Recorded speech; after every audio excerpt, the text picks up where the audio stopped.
I've been on a long tear of covering the Miami Dolphins offensive line as it heads into the critical 2022 season. I did Connor Williams film. I did film on Jackson, Dieter, Eichenberg, Jones. I even made a playlist for all the film that I'm doing in this offseason and some film that I did in 2021 to compile as much film and data so you can have the film, you can do the study on your own. I have plays that I have a take on or evaluation on. I think I'm pretty good at it because I watch so much film, but I'm not always going to be right. I really want to present the film to you so you can make your own judgment and not really listen to me. So you're going to have plenty of film so you can make your own evaluation, estimation of what's going on. I'm going to do two more on the offensive line before I say no mas. I'm going to cover the rest of the team and the rest of the aspects of the Dolphins. But what I'm going to do now is put the cherry on top. I was reading some comments and I felt bad. One guy was like, dude, I was feeling really happy about the season, very excited. And I watched your tape on Eichenberg, Dieter, and Jackson, and I got depressed. I really try to present the film. I try not to get too high, not too low. Sometimes I do. You know, I'm a fan too, just like everybody else. But we have to remember that the film and the evaluation of the one season doesn't determine how it's going to play out in the next season. And what I'm going to do here is show Terron Armstead's film. Show you how amazing his play is, and even more so how phenomenal it is compared to what we have. And I'm not going to be able to portray I'll show you his talents, but his effect on this offensive line, there's no way that I'm going to be able, I'm going to tell you, I'm going to say this, and this, but you're not going to really feel it till you see live film, games with him in play and how he alters everything. So, you know, Dieter, Jackson, and Eichenberg, and Hunt, and Williams, they got this and that, you know, flaws. What are we worried about this? You don't have to worry. The only thing you got to worry about Armstead is his injury history. Other than that, he's going to take care of business and filter down the line goodies for everybody. As an example, remember Jackson, we didn't realize Jackson had all these issues when he was playing with Flowers, next to Flowers, and with Karras, with Gailey and Marshall. And once all those pieces were taken out, also we got to see his failings. Because the offensive line is unlike any other position group on the field. I mean, every position group has to play as a family, as a unit. But the level of chemistry, the bond of the family is like nothing else in the game of football, as it in being very crucial and quintessential and impactful as it is on the offensive line. And, you know, I watch a lot of film. I got issues. I love to watch film. To me, there's stories. I'm a story guy. I love stories. And when I watch film, I see stories. Everywhere I see stories. And it's just, I see little things and I just get really into it, you know? That's my thing. But it's very hard to understand what's going on with the offensive line unless you're living with that family through lots of film study. You can look at the film and say, oh, this guy sucks. This guy missed a play. But it's hard to really understand what's going on. And it's also hard to extrapolate what help somebody can bring to a unit unless you really understand that family. I want to do a little anecdote here. Growing up, I grew up in one of like the most dysfunctional families around. I mean, not like 10 out of 10, like, you know, 7, 8 out of 10, but very dysfunctional.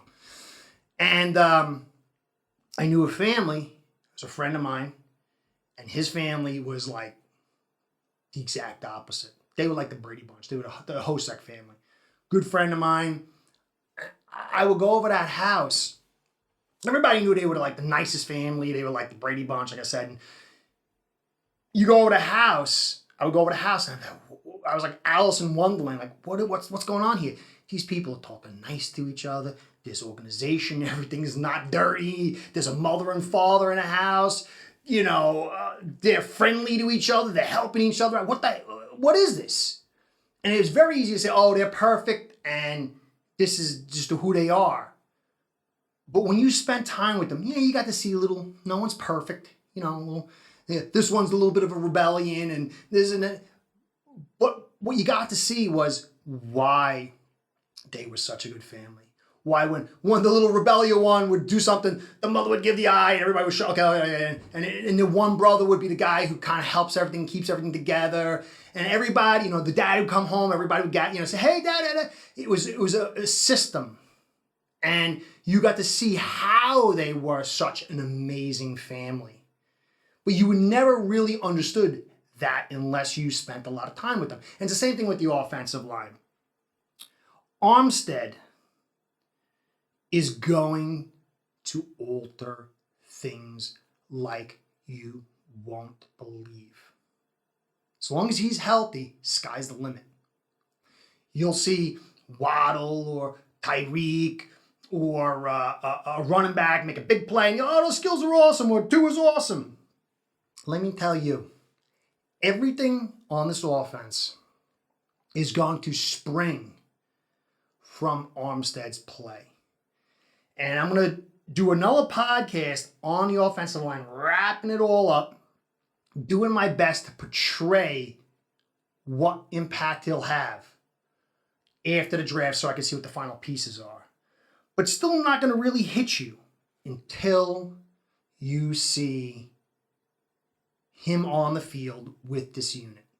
So I'm going to do some film study. I'm going to have 2 parts here.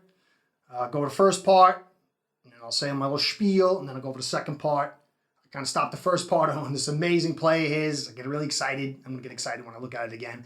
So, again, Armstead is going to be, if he's healthy, the MVP of this team, without a doubt.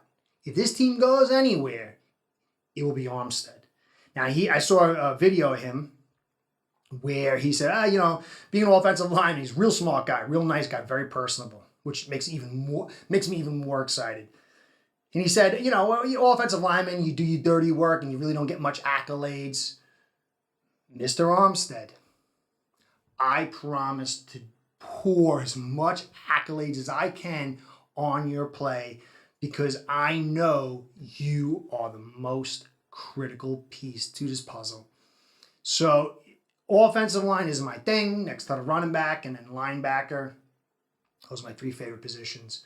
So I promise, Mr. Armstead, I will pour it on for you. And I know you're going to earn it as long as you're on that field. So anyway, let's take a look at this film and see what we see. All right, you're going to see this is going to be a zone stretch run. And you see what it looks like when the tackle isn't getting capped. Now, Armstead's going to get a little bit of help here. He's going to get the tight end giving a stab on a shoulder pad to the edge player, but he's just going to run him off the field. Doesn't change the play. It's still not a winning play, but you can see what it looks like. Armstead dropping back. He gets a little out of bounds, leans a little forward, but he's able to use that power and drive to handle the edge player and kind of nullify the pass rush. Do you see the defense is sliding over, isolating Armstead? Armstead's not playing that kind of game, though, man. Watch this. Outside in by the defender, the spin, come back and try to get the bull rush, and that ain't going nowhere with Mr. Armstead. I'll look at it again because this is a sweet play. Now, Armstead cuts off the outside because he knows that's the most critical aspect, but he has the agility to bounce back and mirror him a little behind, but he gets that right hand inside and is able to cut him off. And then he's able to bounce back again on the spin and not be caught flat-footed. And then get his hands inside the numbers and drive him. And then the beauty of standing him up, shutting it down. That was beautiful. That was beautiful. You saw that defensive end come in and break it all out. I mean, this guy threw the whole toolkit at Armstead. He was able to adjust, react, adapt, and cancel. I have not seen play like that from an offensive lineman in Miami, much less at the tackle spot, since Albert's maybe like, not his last year, but his second to last year. He had a really good year. Was it 2015? Well, it's been a long time. It's a long time. This guy is so talented. Now, he's not perfect. Now, fans have to understand, this is not Pace or Ogden. I mean, these guys are the pinnacle, the best of the best. Now, Armstead's getting into that range. And I think if he could have stayed healthy, and if he continues to stay healthy, he's going to have a shot to knock on that door of being a Hall of Famer, maybe. He's that good. But he does have a few warts. He's not on that final level. But his play will change everything. So let's take a look at the tape. You're going to see a few little warts in here, but you're still going to see beautiful, beautiful, beautiful stuff. So let's take a look at the tape again and see what we see. All right, this one you're going to see an area where he's not the strongest at. You can see right here. He kind of can't make the block on a run, but it's not really all his fault. I mean, this is a hard block. The guard seals him pretty much, but Armstead's got outside leverage trying to keep him going inside. That was just a really almost an impossible block. In here, you can see, look, he's getting engaged, but he's got his eye on the outside. He's got both these guys on the radar. He knows what time it is with the play. He gets his hand up just to stop them, to protect them. So he's got two guys here kind of shutting things down 2-on-1. Again, inside, the guy gets inside, the numbers on him, gets driven back. Sometimes that happens a little bit, but watch the agility and technique. He gets inside, he realizes he's losing, and watch the hips and the legs being pistons and driving and moving and perfect. That's perfect technique to handle that and to slow down the power. It was just perfect, beautiful, beautiful balance. Then over here, you see him getting down the line of scrimmage. Now this is gonna look like an easy play, but it's set up right here. He keeps the leverage inside. If he got too far out, it could have been a little hard. He gets inside, stays inside, and then he can just push him out of the way, sort of running back and cut up in the hole. Remember, the NFL, it's not about stringing it out as much as you think. It's about getting up everybody's fast, and getting upfield is critical. Again here, he gets a little bit off balance, but he got the hands inside, uses the strength, drives him, gets pushed back a little bit, but has enough power and balance to slow him down just enough. Again, inside, a little bit off balance. He's what he likes to do. He likes to put that 1 foot there and kind of ride it. Leans a little too far forward on this one, though. He's off balance, 1 foot in the air, one not. Edge play, gets control, gets the side saddle, and then it's all over. And Armstead has to kind of like hold here. Should have been called to hold. So he's not perfect. Nobody is.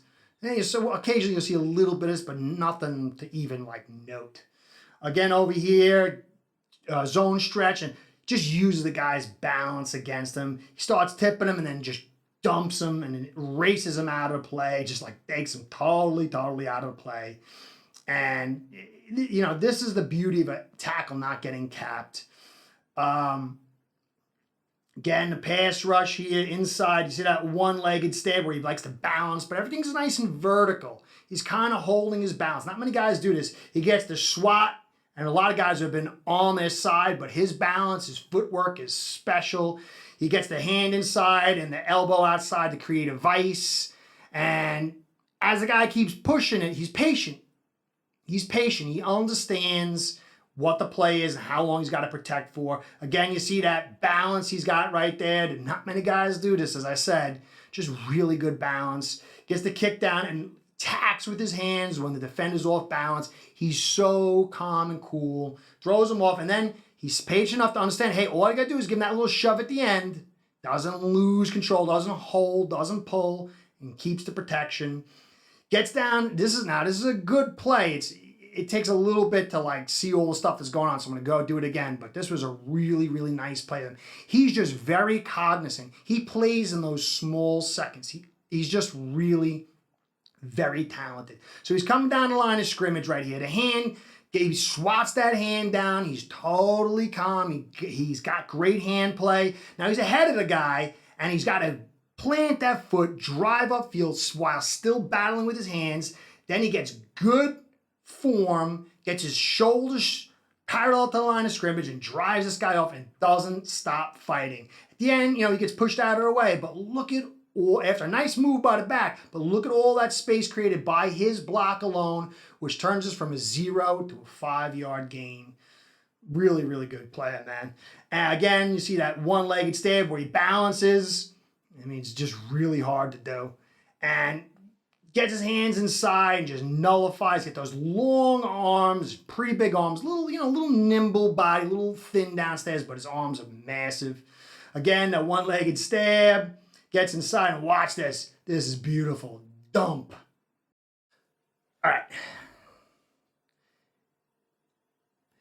You got Armstead, who through the whole game had like the most minimal amount of help. I mean, occasionally on a run, maybe the tight end would help chip or something like that, but he never was given help in pass protection. And sometimes you take 1 and 2 guys on. He was running the show. And to continue the theme of a family, I got a lot of kids. A lot, but I got 3. So anyone who has a lot of kids, knows someone with a lot of kids, or babysits a lot of kids, you know that, unless some other disaster is going on, one of these kids is highly capable, usually the oldest. And he or she's the person, you put like half an eye on, you let them go about their business, and you know they're going to handle their stuff. And then you can focus all the rest of your attention on the rest of the animals to make sure they're doing what they're supposed to do. And this is how Sean Payton, was able to do with Armstead. He just said, hey man, you got it.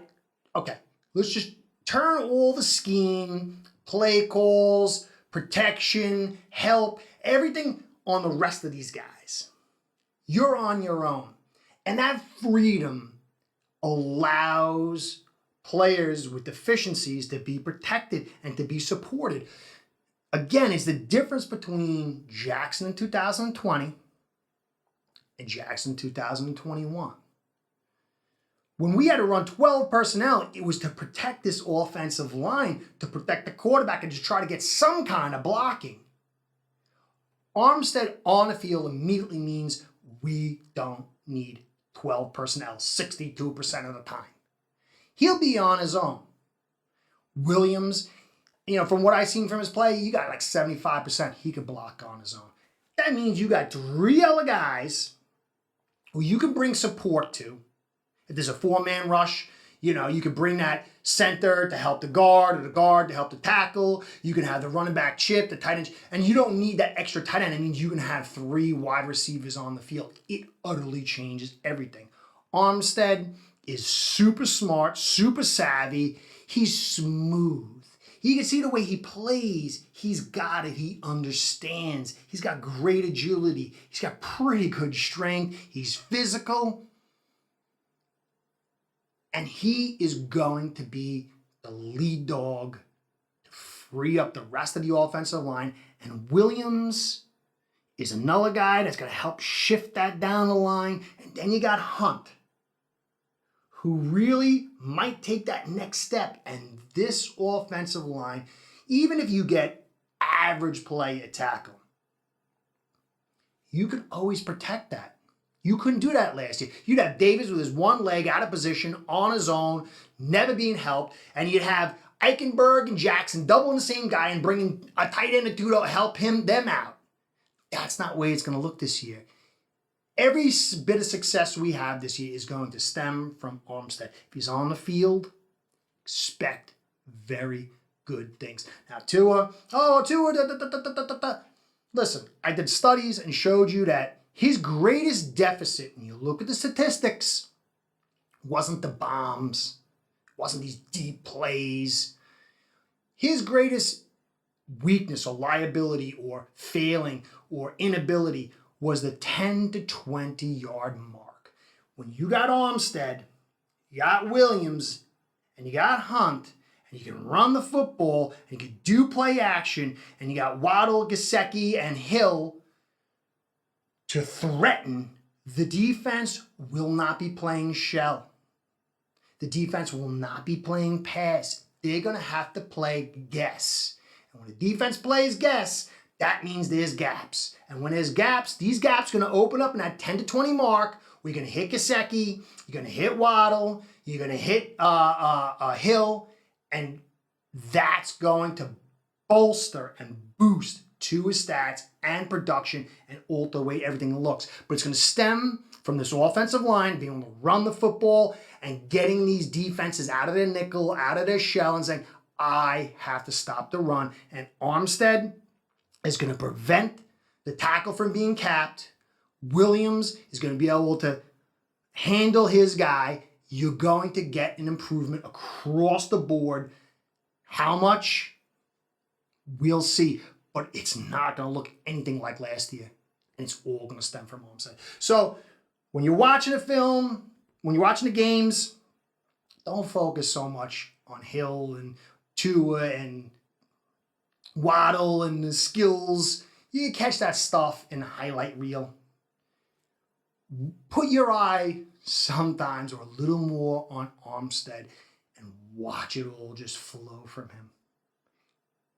His health is the only concern. This guy changes our team. Anyway, this is Curtis saying thank you for staying to the end. Please like, comment, and subscribe. Comments mean the most. I love the comments. I learned so much. A bunch of comments I got. I'm going to add into this last bit of the offensive line study because they were really good and there was a lot of roads that can come from them and a lot of good stuff. So I'm going to put them into the last podcast after the draft. Comments, I love them. I really, really do. Remember, I'm no guru. So if I have a different opinion than you, it's fine. I could be wrong. I could be right. I could be wrong. Whatever. It's not about that. I appreciate the dialogue, the time you take. Subscribes and likes help us with the Google Overlords. When the Google Overlords are happy, my sponsor, Ace Per Head's happy. That means it keeps me in business, and I'm really, really enjoy doing this. I'm getting paid now to watch tape. You know, my wife ain't liking it so much, but I'm loving it. So thank you, everyone, for subscribes, likes, views, comments, all that stuff. Anyway, catch you next time. Be well. Go Phins, and let's hope we nail this draft. Bookies can earn hundreds to thousands of dollars from booking action with aceperhead.com.